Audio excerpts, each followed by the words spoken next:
Hey guys, Coach Brian here from the Vetlete program. I'm going to start a new little video blog today. It's Tuesday, and we're going to call it Talk About It Tuesdays. Talk About It Tuesdays. What are we going to talk about today? We're going to talk about one of the major issues that most veterans have, and that's mental health issues. Um, Quite simply, those of us that get out of the service, I don't care if you're deployed or not, what branch you're in, we all seem to have some common mental health issues. And I think that it really boils down to one fact. And the fact is, when we entered the service, we went to basic training. Every single one of us did. And the entire point of that basic training was to tear us down from civilian life and build us into something completely different. To be able to fall in line to something completely different so we could live a new way of life that demanded certain ideals. Um, in the Army, they call those values leadership, loyalty, duty, respect, selfless service, honor, integrity, personal courage. Live those ideals and follow the orders as given to you so you can execute a mission efficiently. We're taught to improvise, adapt, and overcome in whatever those issues might be. Whatever that mission might be, we have to accomplish it. And these are great values and great experiences through our service that we can take into our civilian life. However, the issue seems to be when we transition out of the military and we come back into civilian life, the time that we spent in and the way that we spent it seems to not translate as easily as we thought and what most people think would happen. I myself, when I got out of the service, I had major difficulty in being able to deal with civilians, and the fact that I was in a major leadership position, and in that leadership position, I had guys that had deadlines and things to meet, and I couldn't get my guys to meet those deadlines properly. When you spend time in the military, I was in the U.S. Army Infantry. We have certain ways of dealing with that. If you're not taking care of what needs to get done, we do a bit of counseling to have some corrective actions taken. And obviously, we can't do that in the civilian world. So how do we improvise, adapt, and overcome? And quite simply, I didn't know how to do it. I didn't have a mentor. I didn't have any resources on how to learn how to adjust fire, you could say, and properly approach those issues. So what do we do about it? That's the main question, isn't it? When I got out, I've been diagnosed. I had a TBI. I was diagnosed with bipolar 2 disorder as a result of that TBI. I have post-traumatic stress disorder. I've major depression, and I've had battled with substance abuse over the years. And after a little while, I literally just threw up my hands, and I couldn't take being in the civilian world anymore, and I just withdrew, literally. I threw up my hands and said, forget it all, and I decided to just live homeless and just be away from the world. And my substance abuse issues, alcoholism, so on and so forth, was exacerbated during that time. And I went to some very, very dark places and did a lot of things that I never, ever thought that I would do. I never thought that I was capable of. Things that were absolutely against the same values that were taught to me in the Army. Why?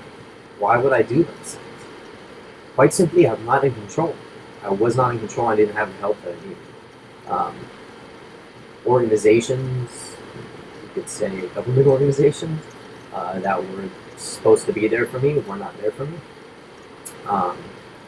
And though I have connected those resources now, it's been a battle past 6 years now to get those resources available to me and properly connect to them and to utilize them properly.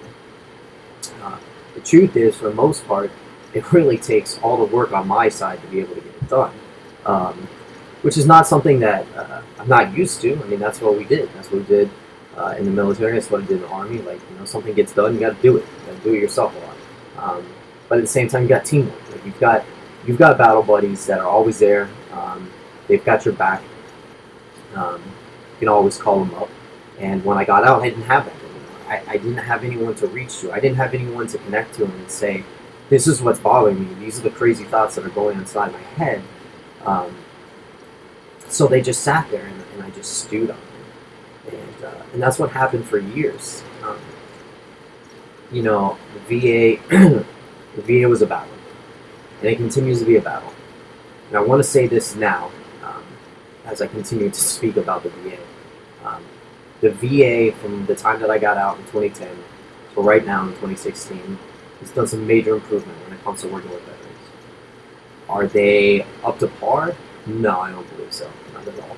But I do have to commend them for trying. They are trying. They've made a lot of improvements. I'm really, really excited about the movement with the Clay Hunt SAV Act. And I want to thank Susan Selke and everyone for helping get that through, along with IAVA and all the other supporters along with that. I pushed and lobbied very hard for that as well, and thank God for it. I battled suicide a couple times, and I had a suicide attempt that left me in the hospital in full respiratory arrest. And the only thing I can call it is God. I don't know what God is, or what he, she, it, whatever it is. But something saved me.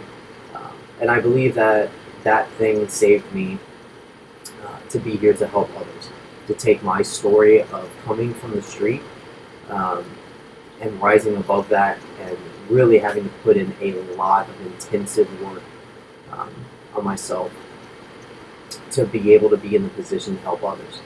And that does not mean that I'm good, quote unquote, good to go. I'm not cured of anything. On a daily basis, all I am is trying to keep my inner demons, I guess you could call them, at bay. And for a little while now, I've done a great job at doing it. The other day, they came out again, and it was a very, very difficult thing. I didn't.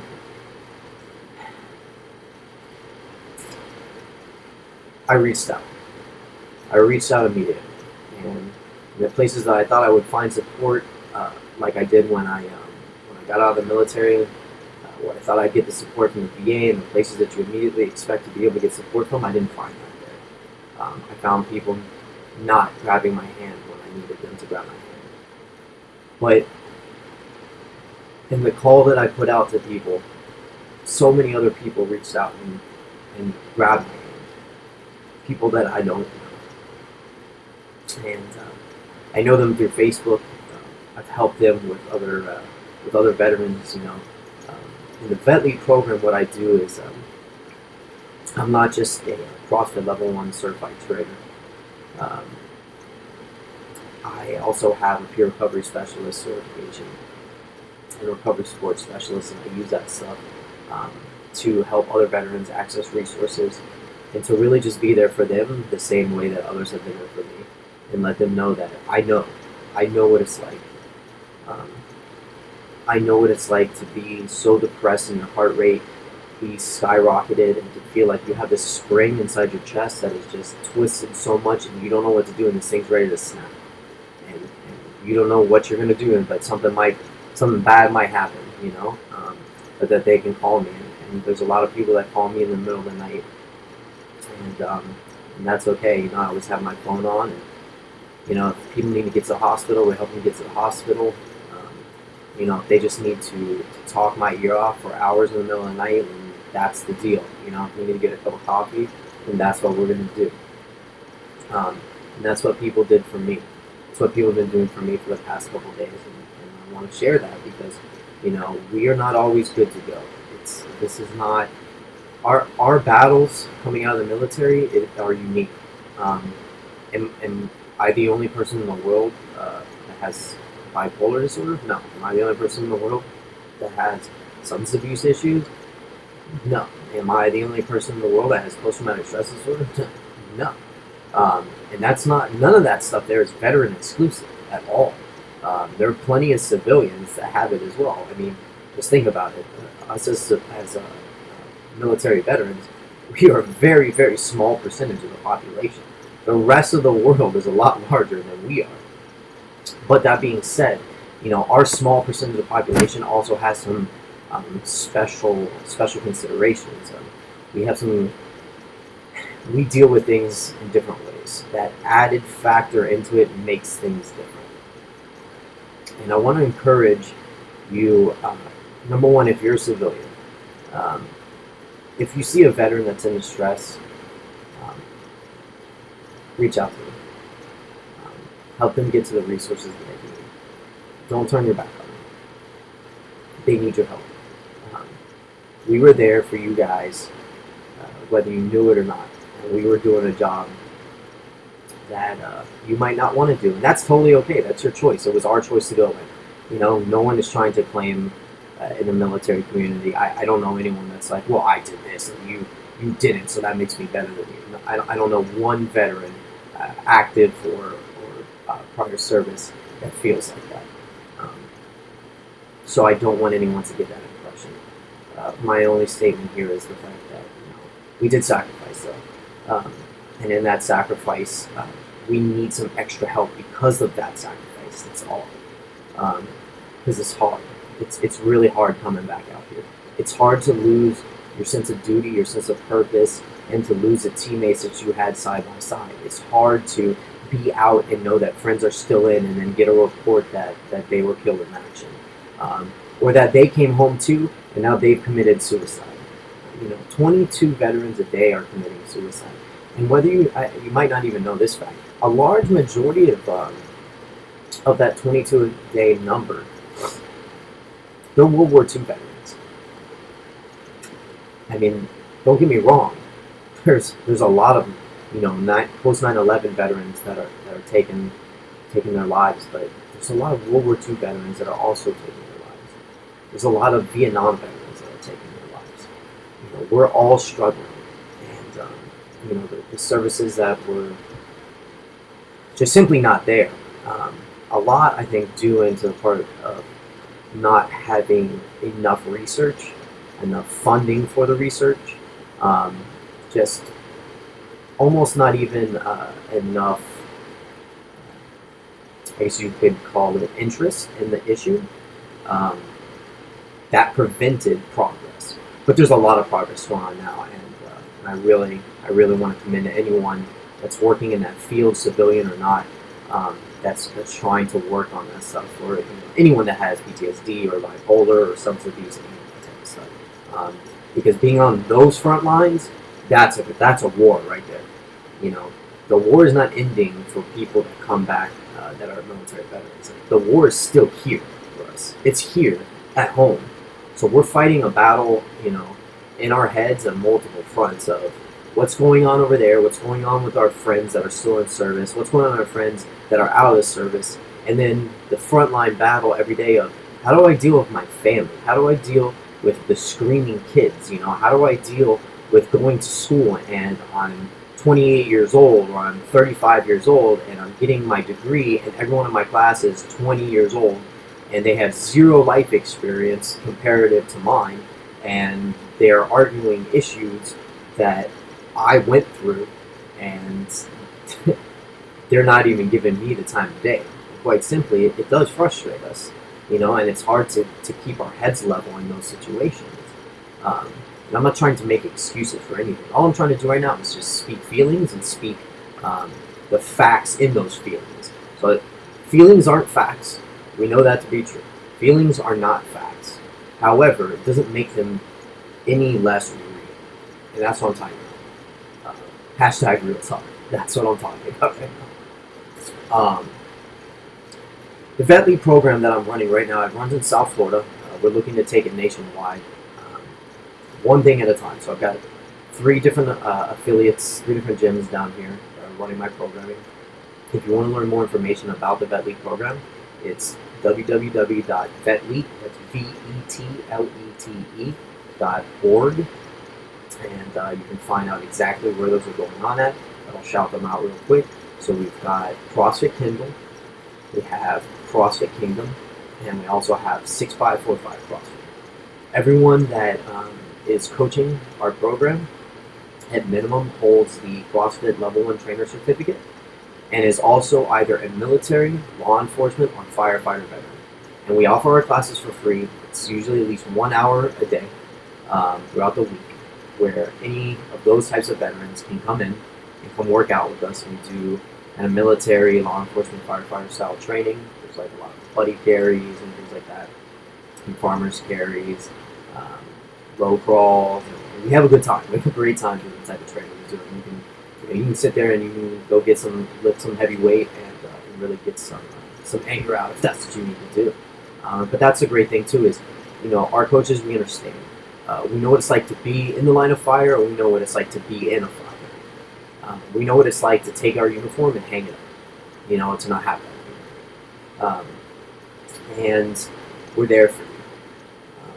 The truth is that the Vetlete program, if you want it to be, is there for you to be a peer support group utilizing functional fitness program.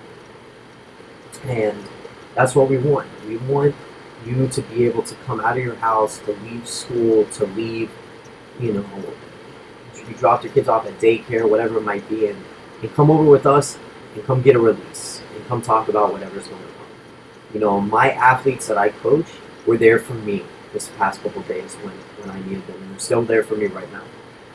And that's one of the reasons why I was inspired to make this video is I want to talk about how effective this program is. And I'm not trying to toot my own horn or what this program that is so amazing or anything like that, because there's things that are similar to this going on. All I'm trying to say is that if this right here is working and it's available. So if you're in South Florida, reach out to me.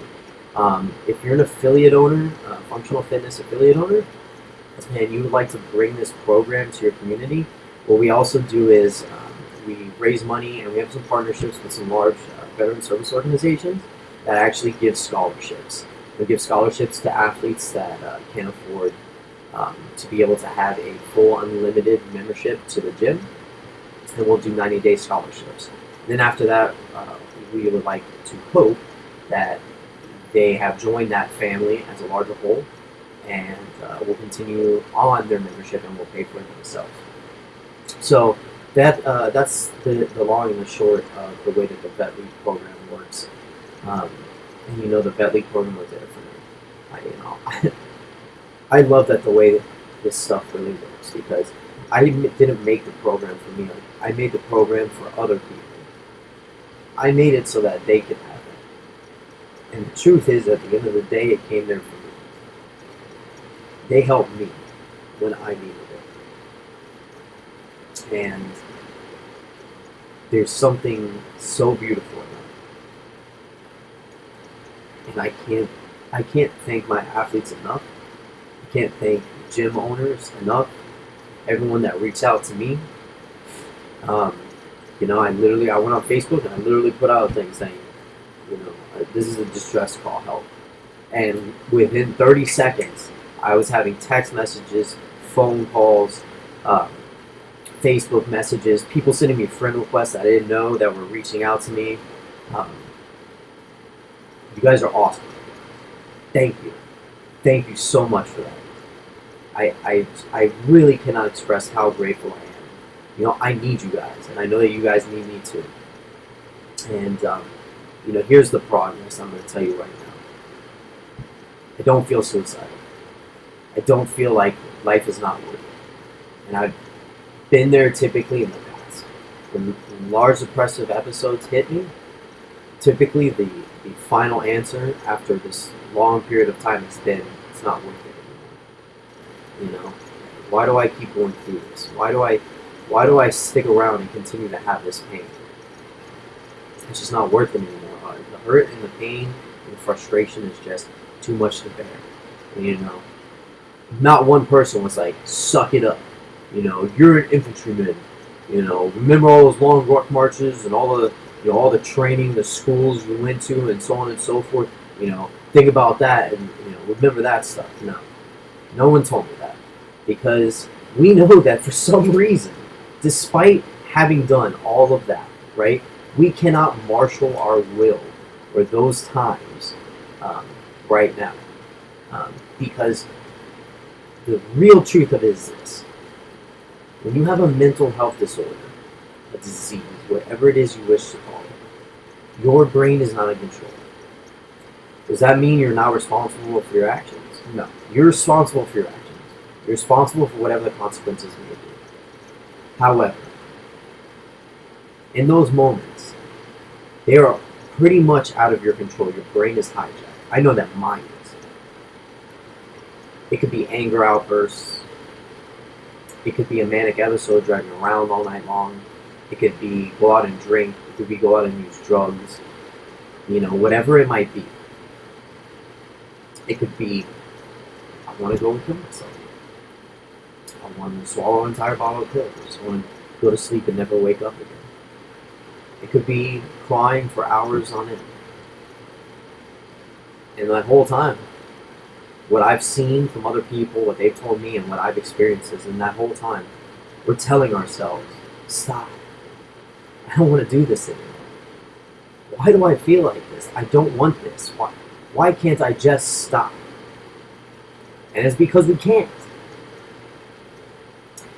It's taken a couple years to get my medication right. And despite having my medication right, and I do certain meetings and groups and therapy, and I try and keep myself in service all the time to keep me out of my head and not try and be a selfish and self-centered person, which is one of the reasons why I do the Vetlete stuff and why I love to coach as well. It keeps me focused on other people and helping them to be better. That's like my medicine. It is my medicine. That's what I have to do on a daily basis before I can do anything. Before I can be a son, before I can be a boyfriend, before I can be an employee or an employer, whatever it might be. That's what I have to do first. And if I don't do that stuff first, the rest of the stuff goes by the wayside. And the unfortunate truth is this. Despite all of that stuff, right? Even me having done it on a consistent basis for a nice period of time, it still didn't work. It doesn't mean that life is over. It's hard. And if you're listening out there and you're struggling the same way, I feel you. It's not easy. But the one thing I can promise you is this. What we have to offer as veterans is something extra special. And there are people out there, myself included, that need you. We need you to be here. We need you to fight on. We need you to reach out and tell us when you're not feeling good. And I also need to hear when you're doing great. I need to hear when you have risen above whatever challenge it might be. And I'm here to tell you also, if you've had a setback, if you had some type of mental health episode, whatever it might be, I've still got your back. Because we leave no man behind. That's our motto. As veterans, we were built into understanding that we leave no man behind. We've always got each other's backs. You always got a battle buddy. Civilians, they're not trained like that. That's specifically the reason why the military deprogrammed us from that and reprogrammed us into this. And I'm not saying that there's not civilians out there that don't feel that way. I'm not saying that. What I'm saying is that veterans, that's how we are. So come to us, because we understand. I think a veteran best understands another veteran. And if you want to talk to me directly, you can talk to me directly. Send me an email at vetletehq@gmail.com. vetletehq@gmail.com. You can send me a message on Facebook through the Vetlete page. You can come over and visit us if you're in South Florida at one of the CrossFit affiliates that we are working at. And we can hang out and we can throw around some weight and just talk story, whatever it is you want to do. But talk about it Tuesday. That's what needed to happen. I think we're going to do this every Tuesday now, so I hope you do. We can talk about whatever issues. So if you guys have any other topics you want me to talk about specifically, Even if, guys, if you want to join in on the conversation, I would love to be able to have you guys do that. Make a video clip, or maybe we can Skype some stuff together. I want to bring anyone and everyone into the conversation. As long as you want to be tactful and you want to add to the conversation, I'm fully for that. I don't have to agree with you or disagree with you. It doesn't matter. All opinions are welcome. Absolutely. So I want to thank you guys for listening. Um, it helped me a lot today, being able to get that out, and I hope that I've helped someone else out there for today. Remember, all you got to do is get through today. Worry about tomorrow. Yesterday is already gone. Look down at your feet, and let's just keep moving that foot forward, right? Left foot forward first, guys. All right?